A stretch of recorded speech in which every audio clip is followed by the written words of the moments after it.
अब रोजगार का तो मजाक उड़ा लिया गया।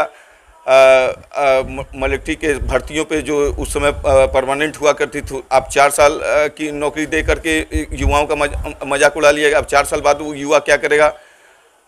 आप प्राइवेटीकरण कर दिए हैं, रेलवे प्राइवेटीकरण हो रहा है।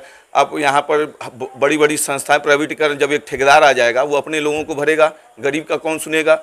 और उनकी सैलरी की जब बात आने लगी, जहाँ मिलना है उसे 10,000 उसे 3,000 रुपये में निपटा दिया जाएगा, तो गरीबी दर तो बढ़ती ही जा रही है। और जहाँ आप अपना सुपरिचय हमारे दर्शकों को बताएं, और आज जो गोरखपुर का इस चर्चित जो सीट है, इस पे दिग्गज जो है गठबंधन के नेता लोग गढ़ आए, तो क्या माहौल बन रहा है, इस पे क्या कहना चाहेंगे आप? मेरा नाम अमर सिंह पासवान है, गोरखपुर का प्रदेश सचिव कांग्रेस और प्रभार क्षेत्र महाराजगंज। जैसे कि आपने पूछा कि गोरखपुर दिग्गजों का क्षेत्र है, निश्चित तौर पे पूर्वांचल में जिस तरीके से गोरखपुर की चर्चाएं होती हैं, इतिहास की भी बात है। और यहाँ पर चौरी चौरा कांड हुआ था जब अंग्रेजों से आज़ादी लेने की बात हुई थी, तो गोरखपुर की धरती क्रांतिकारी मानी जाती है, हमेशा क्रांति का काम की। गोरखपुर की धरती के यहाँ के नौजवान, यहाँ की जनता ने गोरखनाथ के प्रत्याशी को, भाजपा के प्रत्याशी को पिछले उपचुनाव में सपा को जिता करके अपनी क्रांति का एक पहला नमूना प्रस्तुत की थी। और जिस तरीके से योगी जी ने सीमावर्ती क्षेत्रों में, गोरखपुर के अगल बगल क्षेत्रों में, जैसे महाराजगंज हुआ, बांसगांव हुआ, आपका संत कबीर नगर हुआ, देवरिया हुआ, इन सभी सीटों पे जिस तरीके से वर्चस्व कायम करना चाहते हैं, दबंगई के माहौल से अपने निश्चित तौर पे आप ये कह सकते हैं कि धौंस दिखा करके लोगों को डराने का काम बीजेपी सरकार करती है। और जिसमें बखूबी माहिर खिलाड़ी के रूप में योगी आदित्यनाथ जी हमारे यहाँ के सीएम माने जाते हैं। लेकिन इस इंडिया गठबंधन, कांग्रेस और समाजवादी का गठबंधन, जिस तरीके से आप भी मीडिया कर्मी हैं, आप सारे क्षेत्रों में घूम रहे हैं, हम तो जनता के बीच में घूम रहे हैं, इतना ज़बरदस्त माहौल बना हुआ है। और ये माहौल ऐसे ही नहीं बना, ये माहौल इनके कारस्तानियों की वजह से बना, इनके तानाशाही की वजह से बना, इनके तौर पे आरक्षण के ऊपर जिस तरीके से इन्होंने कुटाराघात किया, संविधान के ऊपर हमला करने की साजिश कर रहे हैं। और जिस तरीके से आज पेपर लीक का मामला, महिलाओं असुरक्षित हैं, जिस तरीके से गरीबी दर बढ़ती जा रही है, ये सारे मुद्दे एक तरीके से देखा जाए। तो ये कहते हैं मैं रोजगार दे रहा हूँ, सुरक्षा दे रहा हूँ, फिर आप कह रहे हैं कि तमाम दिक्कतें हो रही हैं। हाँ, तो ऐसे कैसे? अब रोजगार का तो मजाक उड़ा लिया गया। मिलिट्री के भर्तियों पे जो उस समय परमानेंट हुआ करती थी, अब 4 साल की नौकरी दे करके युवाओं का मजाक उड़ा लिया गया। अब 4 साल बाद वो युवा क्या करेगा? आप प्राइवेटीकरण कर दिए हैं, रेलवे प्राइवेटीकरण हो रहा है। अब यहाँ पर बड़ी बड़ी संस्थाएं प्राइवेटीकरण, जब एक ठेकेदार आ जाएगा वो अपने लोगों को भरेगा, गरीब का कौन सुनेगा? और उनकी सैलरी की जब बात आने लगी, जहाँ मिलना है उसे 10,000 उसे 3,000 रुपये में निपटा दिया जाएगा, तो गरीबी दर तो बढ़ती ही जा रही है। और जहाँ तक 5 किलो अनाज का सवाल है, 5 किलो अनाज कांग्रेस के सरकार में भी और कांग्रेस की नीतियों में भी बहुत पहले से चलता है। मिट्टी का तेल मिला करता था, और भी साधन संसाधन के लिए भी पैसे मिलते थे, इलाज के लिए पैसे मिलते थे। भाजपा ने तो कांग्रेस की कॉपी की, लेकिन कर नहीं पाई। और दूसरा कि जिस तरीके से घर गिराया जा रहा है, बुलडोजर पर चढ़ करके राज करने की साजिश की जा रही है, जेल से लगाए सड़कों पर गोलियां चलाई जा रही हैं, कोर्ट के अंदर हमले हो रहे हैं, कोर्ट के अंदर मृत्यु कर दी जा रही है, तो कहीं ना कहीं आप कानून व्यवस्था की बात अगर करते हैं तो उत्तर प्रदेश में नहीं, पूरे भारत में कानून व्यवस्था मजाक और हाशिए पर है। ये बताइए, यहाँ जो है, ये यहाँ के जो है सीएम और जो इनकी प्रत्याशी हैं, एक तो एक्टर हैं, चर्चित हैं, डबल सरकार के जो है प्रतिनिधित्व किए यहाँ से, तो उनको कैसे मात देंगे? किन मुद्दाओं को लेकर के? जैसे रवि किशन जैसा सांसद एक मजाक के रूप में गोरखपुर की जनता लेती है। आपको इतिहास मैं बता दूं कि एक बार मेयर के चुनाव में गोरखपुर की जनता ने एक हिजड़े और छक्के को भी जिताया था। आप क्यों जिताया गया था? क्योंकि वहाँ की जनता नाराज थी, गोरखपुर की जनता भी नाराज थी बीजेपी के कुकर्मों की वजह से। तो ये तो एक अपवाद है। और रवि किशन जैसे व्यक्ति पहले कांग्रेस में थे और कहते थे कि कांग्रेस महापुरुषों की पार्टी है। आज वही महापुरुष उनको नफरत दिखाई देने लगे। जैसे इनके पीएम मोदी जी बोलते हैं कि आंदोलनजीवी क्या होता है?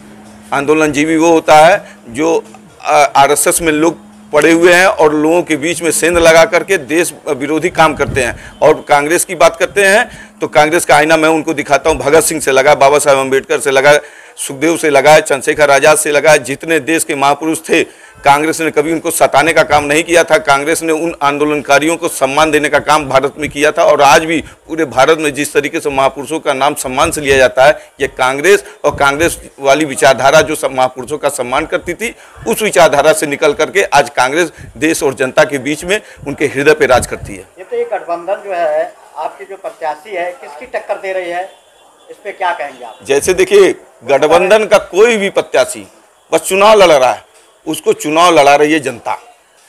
आरक्षण के पक्ष में, नौकरी के पक्ष में, आप अपराध विरोध के पक्ष में, और जिस तरीके से गरीबी विरोधी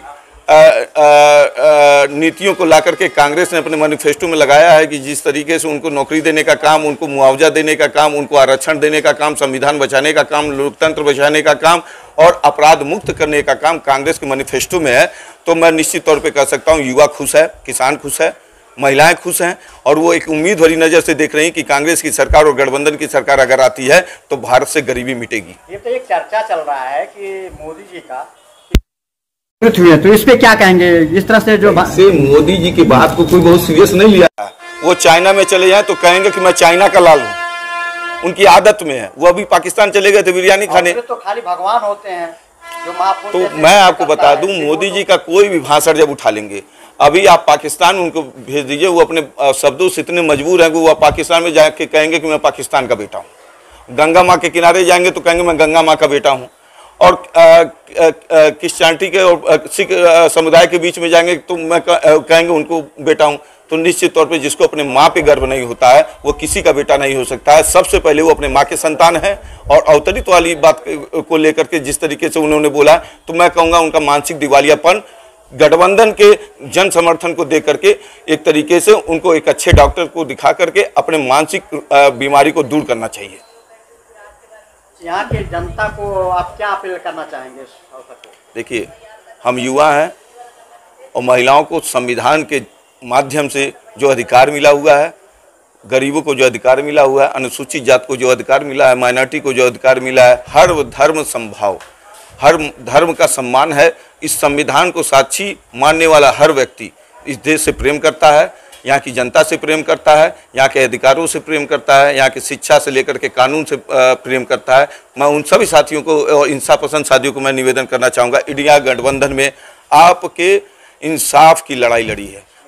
ये बताइए, विपक्षी तो कार्तिक में 400 पार जाएंगे, तो इस पे क्या आप अनुमान लगाते, क्या ऐसा कर दिए कि 400 पार? जैसे कि भाजपा के कार्यकर्ता बोल दिए थे, कल एक उनकी एक कार्यकर्ती थी भाजपा की, उन्होंने कहा कि विष्णु जी के अवतार हो गए हैं मोदी जी। तो जैसे पागलों की बातों का, चूंकि उनसे अभी कह दिया जाए गोबर खाने के लिए तो तुरंत कह देंगे गोबर से कैंसर ठीक हो जाता है, तो वैसे ही इन बातों को लेते हैं। जो है इनके 400 पार की वजह से ज्यादा उन्हीं तरफ 400 पार और 400 पार की जो एक छलावा ये दे रहे हैं, मैं तो बस अनुमान इसलिए नहीं लगा सकता हूँ क्योंकि जनता के बीच में हम लोग काम कर रहे हैं। जनता जनार्दन है, जनता ही राजनीति की भगवान है, लेकिन वो अपने को स्वयंभू बन करके अपने आप को भगवान प्रस्तुत करके जनता के ऊपर थोप रहे हैं।